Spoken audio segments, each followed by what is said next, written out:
में एक बहुत बड़ी उठापटक देखने को मिला, जो कि लवली आनंद राजद के साथ मिलकर के अपनी विधानसभा के चुनाव की बागडोर संभाली है। तो ये सभी जितने भी लोग बैठे हुए हैं, ये सभी फ्रेंड्स ऑफ आनंद समर्थक हैं। तो इनसे जानते हैं कि जो ये उठापटक हुआ है, तो ये उठापटक आने वाली विधानसभा चुनाव में किस प्रकार का एक नया मोड़ ले रही है। समझने नहीं देता सियासत मुझे सच्चाई, कभी चेहरे बदलते हैं कभी आईने बदलते हैं।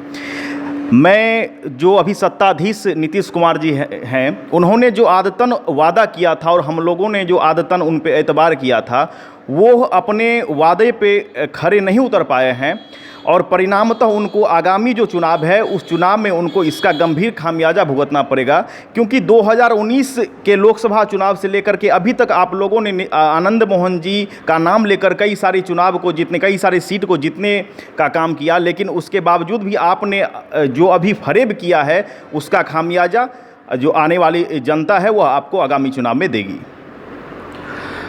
आप बताइए कि जो नीतीश कुमार ने जो फरेब किया है वो किस प्रकार का फरेब है।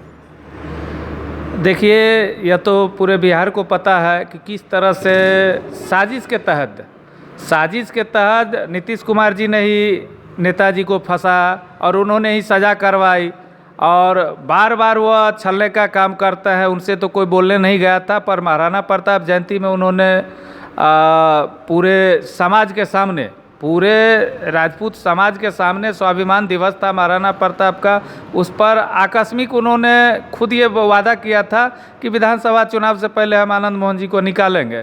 तो अब हम लोग को उनके वादे पर कोई भरोसा नहीं रहा। लगातार 2 महीने से हम लोग सड़क पर आंदोलन करते आ रहे हैं, लेकिन इस सरकार को, यहाँ के प्रशासन को कहीं भी इस पर कोई नज़र नहीं गया। अंत में मैडम लावली आनंद जी के द्वारा यह फैसला लिया गया कि हम विपक्ष के साथ मिलकर विधानसभा का चुनाव लड़ेंगे और अहंकारी नीतीश कुमार को जवाब देने का काम करेंगे। इसलिए हम लोग फ्रेंड्स ऑफ आनंद के लोग राजद के साथ हैं और माननीय तेजस्वी यादव जी का सरकार बिहार में पूर्ण बहुमत से बनने जा रहा है। जैसा कि आपने सुना है कि बिहार में तेजस्वी जी का सरकार पूर्ण रूप से बहुमत के साथ बनने जा रही है, तो फिर हम जानते हैं इनसे कि क्या स्थिति है स्थलीय विकास की ओर। स्थल पर जो भी राजद के उसकी जो चर्चा हो रही है उसके बारे में हम जानते हैं कि उसकी क्या स्थिति है। यहाँ स्थल के रूप में क्या हो रहा है, राजद के बारे में क्या चर्चा चल रही है। देखिए, पहले जो था, अभी जो उसका स्लोगन चल रहा है तेज रफ्तार तेजस्वी सरकार, जब तक फ्रेंड्स ऑफ आनंद का सपोर्ट नहीं रहेगा तब तक तेज रफ्तार तेजस्वी सरकार का वादा पूरा ही नहीं होगा। जैसे ही फ्रेंड्स ऑफ आनंद का उसमें सपोर्ट हो गया तब निश्चित है राजद का सरकार बनेगा ही। जैसा कि आपने सुना कि पूरे बिहार में तेज रफ्तार तेजस्वी सरकार, अब की बार तेजस्वी सरकार, ये पूरे नारे घूम रही है।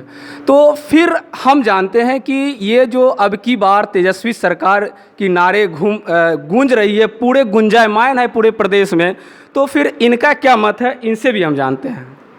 देखिए, तेजस्वी यादव एक युवा नेता हैं और हमें पूरा विश्वास है कि जो वो ज़रूर कुछ अच्छा काम करेंगे।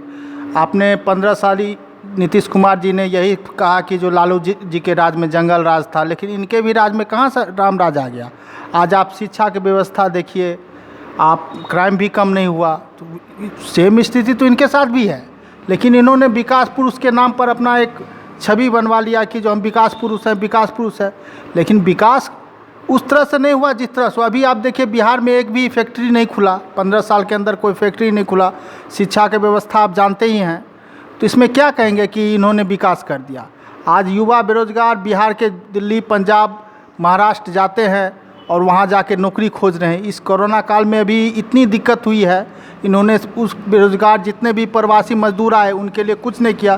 बाद में वही बेचारे वापस अपने अपने काम पे चले गए, तो कैसे कहेंगे कि विकास है। आज आप इलेक्शन है तो आप बोल रहे हैं कि जो हम ये कर देंगे, ये फैक्ट्री लगाएंगे, वो लगाएंगे, लेकिन जब 15 साल में आपने कुछ नहीं किया तो आपसे आप क्या आशा रखें। जैसा कि आपने देखा कि शिक्षा तो है ही नहीं बिहार में। बस कुछ शब्दों में हम जानते हैं इनसे कि शिक्षा के बारे में क्या कहते हैं और क्या स्थलीय शिक्षा है। शिक्षा की जो स्थिति है, इसके लिए तो सबसे पहले ग्राउंड लेवल पे जाने की ज़रूरत है। शिक्षा को इस 15 साल में जिस तरीके से बर्बाद कर दिया गया है, हम लोग इस चीज़ को भली भांति समझते हैं कि इस शिक्षा के स्तर को उठने में दशकों लग जाएंगे, तब जाकर के जो शिक्षा छोड़ा गया था उस शिक्षा स्तर पे हम पहुंच पाएंगे। शिक्षा व्यवस्था को सुधरने में 10 को लग जाएगा। बस इसी जानकारी के साथ आप हमारे दिल्ली क्राइम प्रेस बिहार को देखते रहे।